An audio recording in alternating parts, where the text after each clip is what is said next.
اڈیالہ میں ہر کوئی عمران خان سے ملتا ہے، مگر بیچارے پارٹی کے وائس چیئرمین شاہ محمود قریشی کے نہ کسی ملاقاتی کا نام سننے میں آتا ہے، نہ تحریک انصاف کے چیئرمین یا ان کے نامزد کردہ رہنماؤں اور وکیلوں نے کبھی ملتانی مخدوم کا نام بولے سے بھی لیا ہے۔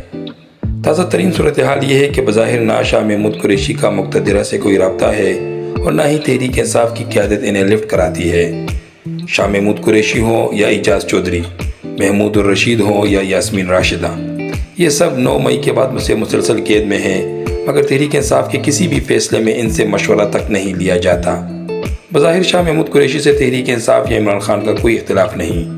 بظاہر نہ شاہ محمود قریشی نے تحریک انصاف کے ہر فیصلے پر ساتھ کہا ہے، نہ کوئی گروپ بنایا ہے، نہ مقتدرہ سے معافی مانگی، نہ انہیں کوئی رعایت ملی، لیکن بظاہر اس کامل وفاداری کے باوجود کپتان کو ان پر کوئی شک ضرور ہے۔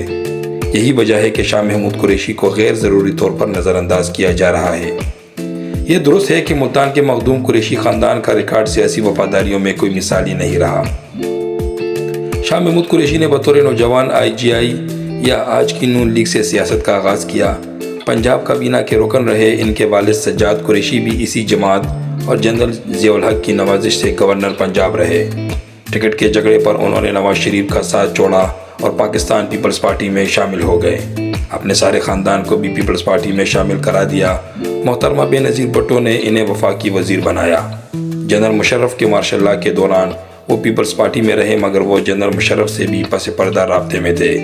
بے نظیر بھٹو کی شہادت کے بعد دوسرے ملتانی مخدوم یوسف رضا گیلانی کی سربراہی میں پاکستان پیپلز پارٹی کی حکومت بنی تو شاہ محمود قریشی کو وزیر خارجہ بنا دیا گیا، مگر پھر ان کے یوسف رضا گیلانی سے اختلافات بڑھنے لگے اور اس وقت ISI کے سربراہ جنرل پاشا سے قربت ہو گئی۔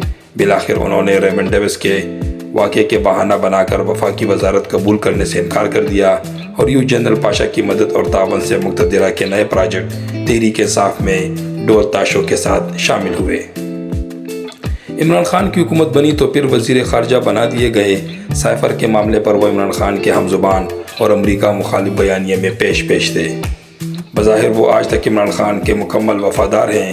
جیل میں ہی ملتان سے الیکشن بھی جیت گئے، لیکن اس کے باوجود ان کے بارے میں یہ شک پارٹی کی صفوں سے لے کر قیادت تک کے ذہنوں میں ہے کہ ان کو کسی بھی متبادل قیادت کے طور پر لایا جا سکتا ہے۔ یہ شک اس وہم پر بھی کیا جاتا ہے کہ شاہ محمود قریشی نے ماضی میں کئی وفاداریاں تبدیل ہیں۔ مخدوم خاندان ہمیشہ سے مقتدرہ کا فیورٹ رہا ہے اور قریشی صاحب پر کسی بھی وقت مہربانیوں کی بارش ہو سکتی ہے۔ شاہ محمود قریشی تحریک انصاف کی ساری قیادت سے زیادہ سیاسی تجربہ کار ہیں، مقتدرہ اور اہل سیاست سے ڈیل کرنے میں مہارت رکھتے ہیں۔ پارٹی میں عمران خان کے بعد سب سے اہم عہدہ ان کے پاس ہے۔ شاہ محمود قریشی پنجاب اور سندھ کے سارے جاگیردار گھرانوں سے ذاتی تعلق رکھتے ہیں۔ ان کا سندھ اور پنجاب کے کئی انتخابی حلقوں میں سیاسی اثر و رسوخ بھی ہے۔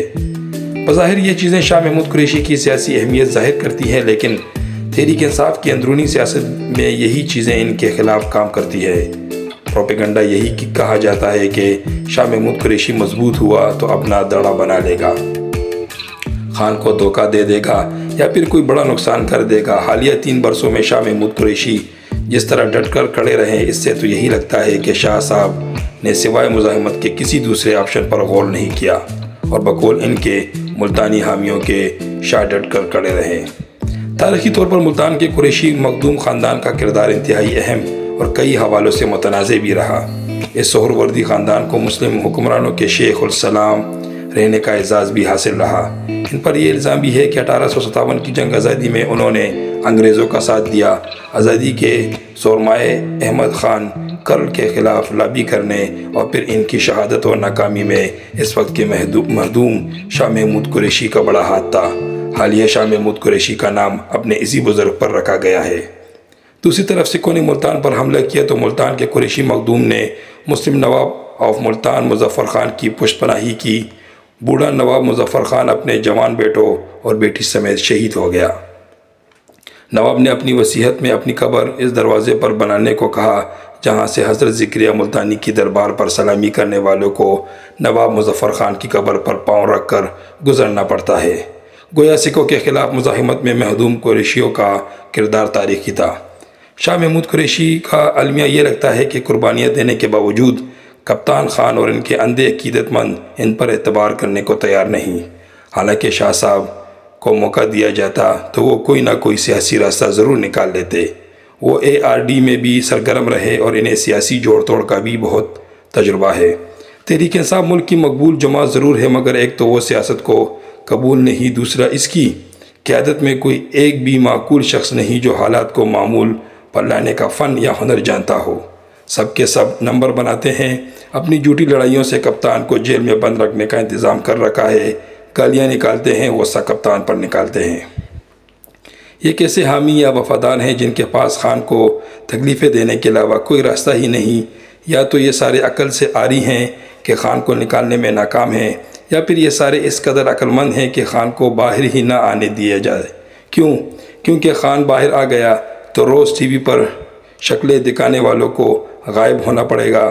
ٹرمپ کارڈ تو گیا، اس سے پہلے عدالتی card, general card, IMF card, opposition card, دھرنا کارڈ سب ناکام ہو چکے۔ اب شاہ محمود قریشی کارڈ آزما کر دیکھ لیں۔